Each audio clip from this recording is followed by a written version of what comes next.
আজি 20 ছেপ্টেম্বৰ আৰু প্ৰতি বছৰ 20 ছেপ্টেম্বৰ দিনটো গহপুৰৰ বিভিন্ন প্ৰান্তত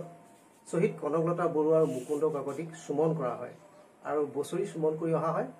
আৰু শহীদ দুগৰাকীৰ প্ৰতি চৰকাৰ প্ৰকৃততে কিমানখিনি কাৰ্যপন্থা হাতত ল'ব লাগিছিল বা শহীদৰ পৰিয়ালে এই সন্দৰ্ভত কি ক'ব খোজে। আজি যেহেতু মই কনকলতাৰ জন্মগৃহত আছো বৰঙাবাৰী আৰু তেখেতৰ ভাতৃ কালীচৰণ বৰুৱা তেখেতক সকলোৱে চিনি পায় আৰু তেখেতৰ ওচৰলৈ আহিছো আপোনাৰ ওচৰলৈ আহিছো আজি পুনৰ আন এটি শহীদ দিৱসৰ দিন হৈছে প্ৰতি বছৰৰ দৰে প্ৰথম আপুনি কি ক'ব বিচাৰিব। শহীদৰ দিনটো মই অতি পবিত্ৰ দিন বুলি মই ভাবিছোঁ কি কাৰণে এই দিনটোতে 1942 চনৰ 20 ছেপ্টেম্বৰ দিনটোত দেশৰ কাৰণে কৰ্মলৈ বাইদেউ কৰি মৃত্যুবৰণ মুকুন্দ কাকতিক প্ৰাণ আহুতি দিব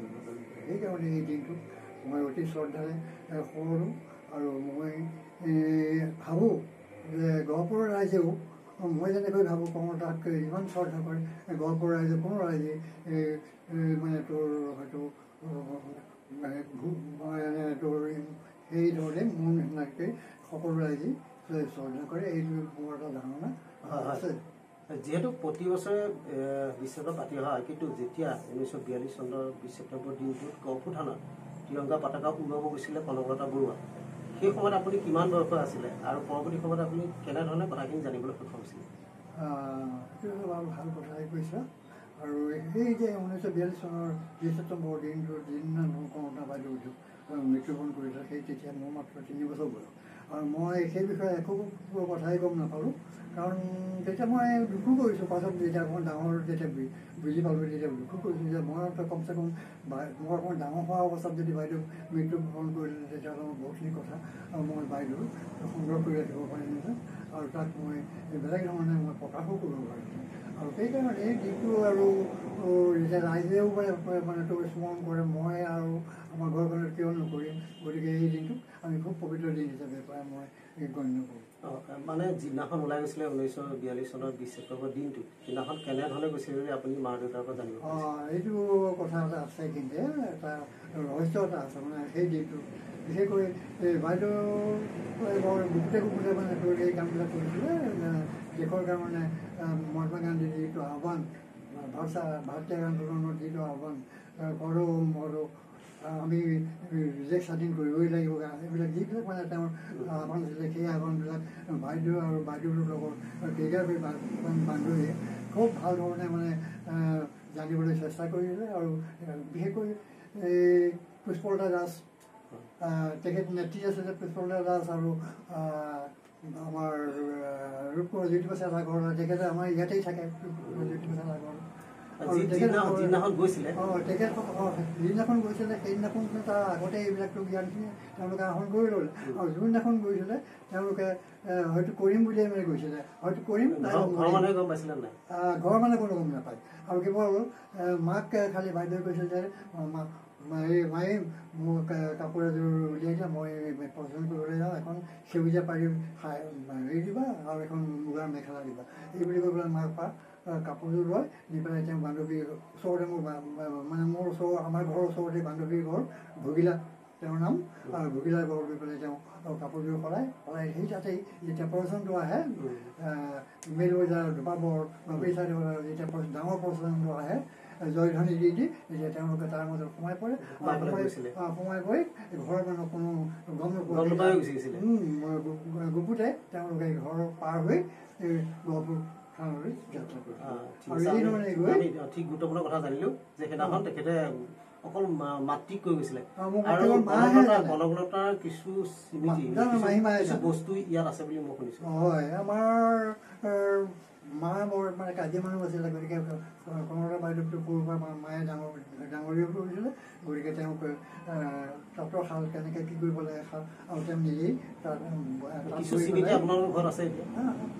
গৈ পেলাই তেওঁ নিজেই কাপোৰ বোৱা কাপোৰ এতিয়া আমাৰ ঘৰত এতিয়াও মানে আমি এখন প্ৰদৰ্শন কৰি দেখুৱাই আছোঁ আৰু সাংবাদিকসকল বা অন্য মানুহে আহিলে বিচাৰে কনকলতা কি কি আছে তেতিয়া মই এই কাপোৰযোৰ আছে আৰু তেওঁ মাক মানে মামাকে জন্মদিনাখনেই দিয়া উপহাৰ এটা সৰু গিলাচ এটা গাখীৰ খোৱা আৰু তেওঁ অন্য চাহ কিবা কিবি খোৱা সৈতে এটা আছে আছে আছে হেৰি গিলাচ এটা আছে। বৰ্তমান চৰকাৰে যিহেতু শ্বহীদ দিৱস পালন কৰি আহিছে, চৰকাৰীভাৱে আপোনালোকে কিমান সুখী, কিমান সা সুবিধা পালন কৰি ভাবে? নাই চৰকাৰৰ ফালৰ পৰা একো সা সুবিধা নাই। আৰু কিন্তু কেৱল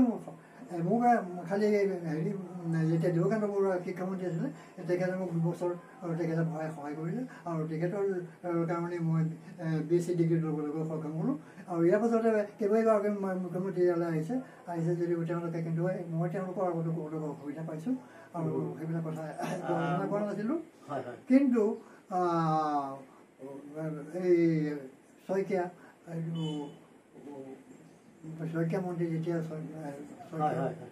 মই এটা কথা জানিব বিচাৰিছোঁ, আপোনাৰ যিহেতু এই জন্মগৃহখন কনকলতাৰ, এই জন্মগৃহখন আচলতে সংৰক্ষিত হোৱাটো বিচাৰে নেকি? মই সদায় সংৰক্ষণ হোৱাটো বিচাৰোঁ, মানে মই নিজে সংৰক্ষণ কৰি আছোঁ। এতিয়া ইয়াত কোনো এটা মানে ইয়াতে বেয়া স্পট কৰিবলৈ দিয়া নাইকিয়া, কোনো এটা কাম বেয়া কামে এইখন ঘৰখনো কৰিব নোৱাৰে, মোৰ ল'ৰা ছোৱালীয়েও কৰিব নোৱাৰে, এনেকৈ মই ৰাখিছোঁ। আৰু মোৰ ল'ৰা ছোৱালীয়ে যোনেই মানুহ আহক, যোন যেনেকুৱা মানে ব্যক্তি আহক, সকলোকে ভিতৰত সুবিধা দিব লাগিব, বহিবলৈ দিব লাগিব, পাৰিলে চাহ খুৱাব লাগিব, চব কৰিব লাগিব। ভৱিষ্যতে যেতিয়া এই গোটেই ঘৰটি বা এই জেগাকণ চৰকাৰীভাৱে একে সংৰক্ষিত বা দূৰৰ যিসকল লোক আহিব জানিবৰ কাৰণে কনকলতাৰ ওপৰত সংৰক্ষণ, একেবাৰে সংৰক্ষণ চৰকাৰীভাৱে হোৱাটো বিচাৰে নেকি? মই তেনেকৈ সংৰক্ষণ কৰিলে মোক মোৰ বেলেগ ল'ৰাটো জেগাখন দেখিছে গুচি যাব পাৰে, তেতিয়া সেইখন সংৰক্ষণ কৰি পেলাই ইয়াত মিউজিয়াম পাতক, কিবা পাতক যেই পাতক মই অসুবিধা দি দিম, বাকীখিনি থকাৰ ব্যৱস্থা মই দিবলৈ সদায় মানে সাজু হৈ আছোঁ। কিন্তু মোক অকণমান জেগাৰ কাৰণে সুবিধা যদি কৰি দিয়ে চবৰে। আপোনাক ধন্যবাদ বহুত সময় দিলে। আৰু এয়া আছিলে কালীচৰণ বৰুৱা ডাঙৰীয়া, কনকলতাৰ কনিষ্ঠ ভাতৃ। তেখেতে ইতিমধ্যে সংবাদ মাধ্যমৰ আগত পূৰ্বেও কৈছে, আজিও পুনৰ উল্লেখ কৰিছে, যদি গৃহখন চৰকাৰীভাৱে সংৰক্ষণ কৰে বা তেওঁলোকৰ যি পৰিয়াল আছে তেওঁলোকক যদি অন্য ঠাইত এটা সুৰক্ষিতভাৱে থকাৰ ব্যৱস্থা কৰে তেতিয়াহ'লে আপত্তি নাই। আৰু চৰকাৰে যি অনুষ্ঠান পাতি আহিছে প্ৰতি বছৰে শ্বহীদ কনকলতা আৰু মুকুন্দ কাকতিৰ স্মৃতিত বা অন্যান্য যিসকল শ্বহীদৰ স্মৃতিত ৰাজ্যত যি শ্বহীদ দিৱস পালন হৈ আহিছে, কিন্তু প্ৰকৃতাৰ্থত শ্বহীদক প্ৰকৃত যি সন্মান, প্ৰকৃত যিখিনি মৰ্যাদা দিব লাগিছিলে সেইখিনি আজিও সম্পূৰ্ণ হোৱা নাই বুলি তেখেতেও ক'ব খোজে।